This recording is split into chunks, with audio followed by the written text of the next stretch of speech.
अगर तुम मेरे इंस्टाग्राम पे हो तो तुम्हें ऑलरेडी पता चल चुका है कि सिंगापुर छोड़ने के बाद जो अगला मूव है वो क्या होने वाला है। अगर नहीं है तो यार क्या कर रहे हो ज़िंदगी में। बट एनीवे, इस वीडियो में ऐसा कोई तुम्हें कोई इससे बहुत ही ज्ञानवर्धक बातें नहीं होने वाली हैं। बस ये मैं एक्सप्लेन करूँगा जो रैशनल था कि why did it make sense for me to do it right now. Just to summarize, मैं अपनी मास्टर्स करने जा रहा हूँ global supply chain supply chain में। पर्ड्यू यूनिवर्सिटी मेरे पास एडमिट्स थे from USC Marshall, Purdue, Arizona and MIT, जिसने मुझे रिजेक्ट कर दिया। मैंने अप्लाई भी इन्हीं चारों स्कूल्स में किया था। अब वापस आ जाते हैं कि भाई क्यों, why did it make sense for मी। तो मोर or less I think 3 reasons हैं। तो उन तीनों को ब्रेक करने से पहले पहले एक छोटी सी कहानी सुनाता हूँ। तो कुछ टाइम पहले मैं किसी से बात कर रहा था, ऐसे इंस्टाग्राम में डीएम आया हुआ था। तो बात करते करते हो कि हाँ भाई अब तो सिंगापुर छोड़ना है। तो दे वर लाइक कि क्यों, क्या मतलब क्या बात हो गई। और मैंने कहा ठीक है, मेरे लिए नहीं है, I have better and greater plans for my self. दूसरा है तो सॉरी, उसी कहानी पे आगे बढ़ते हुए तो वो बात थोड़ी थोड़ी आगे बढ़ी और बात हुई कि अरे भाई तुझे जब इंडिया में ही सेटल होना है तो पढ़ने के लिए ऐसे यूएस क्यों। तो बहुत मतलब मुझे तब रियलाइज हुआ कि जिन लोगों ने ना ऐसे 12 10 12 15 साल पहले देश छोड़ा है, उनको शायद आइडिया ही नहीं है आजकल इंडिया में क्या चल रहा है।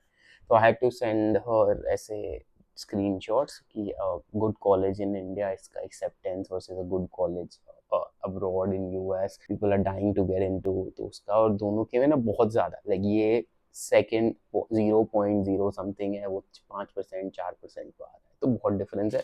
And then she realized कि oh maybe the time has changed.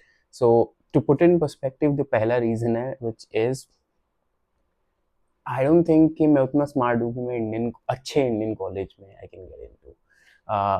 बहुत ज़्यादा मेहनत और बहुत ज़्यादा कंपटीशन। कंपटीशन से कोई डर नहीं है, लेकिन I think with everything that I have like full time job, बाहर रह रहे हैं, शादी हो गई है, तो उतना मेरे अंदर डेडिकेशन नहीं है कि मैं डाल के ऐसे पढ़ सकूँ और फिर वो निकाल सकूँ कोई एग्ज़ाम और उसके बाद इंटरव्यू और पूरा प्रोसेस कर आने के बाद एक अच्छा कॉलेज। और दूसरी बात जो है वो ये है कि जो मुझे करना है ना सप्लाई चेन में स्पेशलाइजेशन, अभी टाइम लगेगा इंडिया की कॉलेजेस को उस लेवल की स्पेशलाइजेशन रिसर्च में पहुंचने में। जो एमबीए ऑप्शंस हैं उसमें ऑपरेशंस है थोड़ा बहुत, बट मुझे एग्जैक्टली वो नहीं करना। आई वांट टू मतलब अंदर घुसना सप्लाई चेन में थोड़ा। तो इसलिए भी डिसीजन था कि इवन दो मुझे सेटल इंडिया में होना है, पढ़ाई के लिए अभी जो अगले 2 साल 1.5 साल है, उसके लिए यूएस क्यों मेरे लिए प्रेफरेंस था। दूसरा और जो रीज़न था यूएस सेलेक्ट करने का वो ये था कि, और like this is something like political analyst से तुम पूछोगे तो it may be I don't know not a great time for people to go to US. I on the contrary thought कि भाई जब लोग नहीं जा रहे हैं तो इसका तो कंपटीशन कम है। समझ रहे हो, नेचुरली सिलेक्ट वो नेचुरल सिलेक्शन वाला लॉ है भाई कि अगर लोग कम जा रहे हैं तो तुम्हारे चांसेस बढ़ जाते हैं। I applied, I got into 3 of the 4 schools that I applied into, so it's I mean you know statistics. और जो तीसरा है वो ये हो गया था यार, मेरे लिए at this point opportunity cost already बढ़ी है ना। Opportunity cost, how, just to break it down for you all is कि मेरी ऑलरेडी अब लाइक अनलेस मैं इंडिया में कमा रहा होता तो मेरी सैलरी ऐसी कोई बहुत ज़्यादा नहीं होती यूएस डॉलर में, ठीक है। और फिर मैं जाता, मैं जो भी ट्यूशन होता आपका एक्सपेंस होता है वो भी इनकर कर आके ज़्यादा मतलब बैठता है, बट इतना क्रेजी नहीं बैठता जितना मेरे केस में बैठ रहा है, because I am already earning in dollars. तो मेरे लिए एक तो अपॉर्चुनिटी कॉस्ट तुम समझ लो कि मैं 1.5 साल का कोर्स है जिसमें 9 महीने स्टडी वाला है और जो 5 6 महीने का को ऑप है, इंटर्नशिप वाला है। अब उन 15 16 महीने 18 महीने एक्चुअली पकड़ लो, 18 महीने तो हो गए और 1 महीना आगे 2 3 महीने उस साइड, तो पूरे 2 साल आप वैसे हल्के रफली आप पकड़ लो, ठीक है। अब 2 साल के लिए एवरेज जो सैलरी है ऐसे पकड़ो कि मैं